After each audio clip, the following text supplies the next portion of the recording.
और ब्राउजर और web server के बीच में कम्युनिकेशन कैसे होता है ये भी समझ पाएंगे। हाय, वेलकम बैक। जब भी हम मूवीज को ऑनलाइन स्ट्रीम करते हैं या कुछ ऑनलाइन खरीदते हैं तो हमें ये दोनों काम करने के लिए एक कॉमन चीज चाहिए होती है। क्या आप गेस कर सकते हैं कि वो कॉमन चीज क्या है? कुछ देर सोचिए, इसका आंसर बहुत सिंपल है। अगर आपने इंटरनेट सोचा है तो आप बिल्कुल सही हैं। इंटरनेट की हेल्प से हम फैमिली और फ्रेंड से कनेक्ट कर पाते हैं और ऑनलाइन बहुत सारी दूसरी चीजें भी कर पाते हैं। पर इससे पहले कि हम इंटरनेट टर्म को और समझें, चलिए हम उससे एक और एसोसिएटेड टर्म को देखते हैं, which is network. Simple terms में नेटवर्क का मतलब है कंप्यूटर्स का एक इंटरकनेक्शन। अगर काफी सारे कंप्यूटर्स सेम नेटवर्क का पार्ट हैं तो वो उस नेटवर्क की हेल्प से एक दूसरे से कम्युनिकेट कर सकते हैं। नेटवर्क किसी भी साइज का हो सकता है। ये दो कंप्यूटर्स से कितनी भी नंबर ऑफ कंप्यूटर्स तक जा सकता है। फॉर एग्जाम्पल, आप एक होम नेटवर्क बना सकते हैं जिससे आपके घर के सारे कंप्यूटर्स कनेक्टेड होंगे। वैसे ही आप एक मीडियम साइज नेटवर्क भी बना सकते हैं जिससे आपके कॉलेज के सारे कंप्यूटर्स कनेक्टेड होंगे। और फिर हमारे पास एक ग्लोबली स्प्रेड नेटवर्क है जिससे बिलियंस ऑफ डिवाइसेस कनेक्टेड होते हैं, जिसे हम इंटरनेट कहते हैं। इंटरनेट एक ग्लोबल नेटवर्क है जिससे वर्ल्ड के सारे कंप्यूटर्स कनेक्टेड होते हैं। अब आपको पता है कि इंटरनेट क्या होता है, तो चलिए अब देखते हैं कि इंटरनेट पे वेबसाइट कैसे काम करती है। और इसे समझने के लिए हम दो एस्पेक्ट्स देखेंगे। पहला कि सर्वर क्लाइंट को कैसे ढूंढता है और दूसरा कि क्लाइंट सर्वर को कैसे आइडेंटिफाई करता है। चलिए फर्स्ट से स्टार्ट करते हैं। क्या आपके साथ कभी ऐसा हुआ है कि आपने ब्राउजर में किसी वेबसाइट का यूआरएल एंटर किया हो और कोई और वेबसाइट खुल जाए? वेल, हम कंफर्टेबली कह सकते हैं कि ऐसा कभी नहीं हुआ होगा, राइट?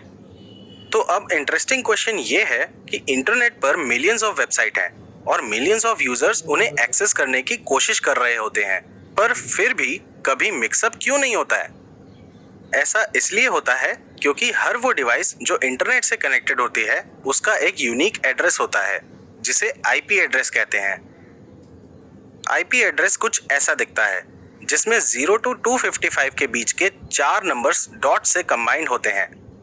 आईपी एड्रेस की हेल्प से हम नेटवर्क पर किसी भी कंप्यूटर को यूनिकली आइडेंटिफाई कर सकते हैं, जिसका मतलब है कि अगर एक कंप्यूटर जिसका आईपी एड्रेस X है उसने google.com की रिक्वेस्ट की है तो गूगल सर्वर ये रिस्पॉन्स सिर्फ उसी कंप्यूटर को भेजेगा जिसका आईपी एड्रेस X होगा।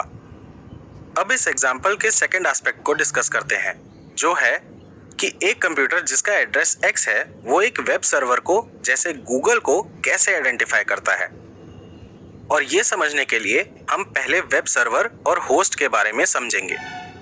ये एक नॉर्मल कंप्यूटर है जिसे आप, मैं या हर कोई यूज करता है। अब अगर मैं इस कंप्यूटर पर वेब सर्वर सॉफ्टवेयर इंस्टॉल करूं तो इस सेम कंप्यूटर को हम वेब सर्वर या सर्वर की तरह रेफर करेंगे।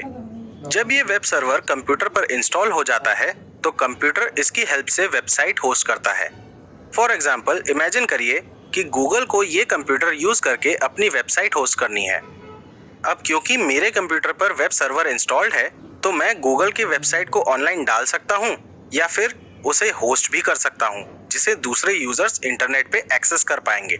इन अदर वर्ड्स, अगर मेरे कंप्यूटर पर वेब सर्वर इंस्टॉल्ड नहीं होगा तो मैं वेबसाइट को पब्लिश या होस्ट नहीं कर पाऊंगा।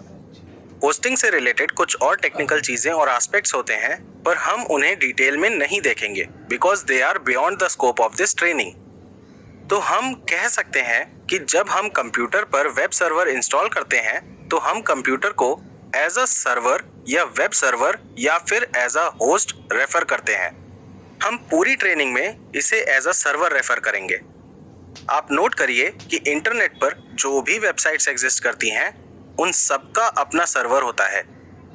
जैसे कि गूगल का अपना सर्वर होता है जो गूगल की वेबसाइट होस्ट करता है, ऐसे ही इंटर्नशाला का अपना सर्वर होगा जो इंटर्नशाला की वेबसाइट को होस्ट करेगा और ऐसे ही वर्ल्ड की सारी वेबसाइट्स के लिए होता है। अब इम्पोर्टेंट क्वेश्चन ये है कि एक ब्राउजर या क्लाइंट को कैसे पता चलेगा कि कौन सा सर्वर कौन सी वेबसाइट को होस्ट कर रहा है।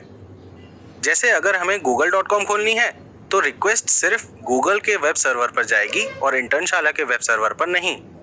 इसका मतलब है कि इस कम्युनिकेशन चैनल के बीच में कुछ है जिसकी हेल्प से ब्राउजर उस वेबसाइट के कॉरेस्पॉन्डिंग करेक्ट वेब सर्वर को लोकेट करेगा जिसे हमने रिक्वेस्ट किया है। So to help our browser find the computer जो वेबसाइट को होस्ट कर रहा है, there are some special computers जो इंटरनेट प्रोवाइडर्स जैसे एयरटेल, जियो एटसेट्रा हमें प्रोवाइड करते हैं। ये स्पेशल कंप्यूटर्स एक सॉफ्टवेयर रन करते हैं नोन एज द DNS और डोमेन नेम सर्वर। ये DNS एक टेबल मेंटेन करता है जिसमें इंटरनेट पे अवेलेबल सारी वेबसाइट के नेम्स और उनके कॉरेस्पॉन्डिंग कंप्यूटर्स के IP एड्रेस मैप्ड होते हैं। टेक्निकल टर्म्स में हम वेबसाइट नेम को डोमेन नेम भी कहते हैं। तो आप इन दोनों टर्म्स में कंफ्यूज मत होइएगा क्योंकि ये दोनों इंटरचेंजेबली यूज होते हैं। और जब ब्राउजर DNS सर्वर से IP को फाइंड करता है तो उस प्रोसेस को DNS लुकअप कहते हैं। अब हमें वेब सर्वर के बारे में पता है और ये भी पता है कि ब्राउजर रेलेवेंट सर्वर को कैसे ढूंढता है। तो चलिए अब क्लाइंट सर्वर कम्युनिकेशन डायग्राम पे चलते हैं और इसे और अच्छे से समझते हैं। सबसे पहले हमारे पास एक क्लाइंट होता है जिसे सर्विस की नीड होती है। फिर क्लाइंट DNS लुकअप से वो रेलेवेंट सर्वर ढूंढता है जो उसे वो सर्विस प्रोवाइड करेगा। जब ब्राउजर वो रेलेवेंट कंप्यूटर ढूंढ लेता है तब वो उस पे चल रहे वेब सर्वर से कनेक्ट करता है जिससे कि वो कम्युनिकेट कर पाए। फिर ब्राउजर वेब सर्वर को रिक्वेस्ट भेजता है जिसमें वो मेंशन करता है कि उसे कौन सा वेब पेज चाहिए जो इस केस में वेबसाइट का होम पेज है। फिर वेब सर्वर उस रिक्वेस्ट पे काम करता है और उस वेब पेज को अपने कंप्यूटर पे ढूंढता है। जब वेब सर्वर को वो पेज मिल जाता है तो वो वेब पेज को ब्राउजर पे वापस भेजता है एज अ रिस्पॉन्स। एक और इम्पॉर्टेंट चीज, ब्राउजर और वेब सर्वर के बीच की रिक्वेस्ट और रिस्पॉन्स के स्पेशल नेम होते हैं। उन्हें हम HTTP रिक्वेस्ट और HTTP रिस्पॉन्स कहते हैं रिस्पेक्टिवली। तो जब हमें रिस्पॉन्स मिलता है तो वो HTML कोड के फॉर्म में होता है। ब्राउजर इस HTML कोड को रेंडर करके उसे विजुअल फॉर्मेट में कन्वर्ट करता है जिससे हम वेबसाइट देख पाते हैं। कभी आपने सोचा है किसी वेबसाइट का HTML कोड कैसा दिखता है? अगर आपको कभी किसी वेबसाइट का HTML कोड देखना हो तो उस वेबसाइट पे जाके कहीं भी राइट क्लिक कीजिए और व्यू पेज सोर्स ऑप्शन को सिलेक्ट करिए। ये HTML कोड को एक नए टैब में ओपन करेगा like this. Isn't this exciting? और इसके साथ ही हम इस वीडियो के एंड पर आ गए हैं। इसके बाद एक क्विज है। इस क्विज की हेल्प से आप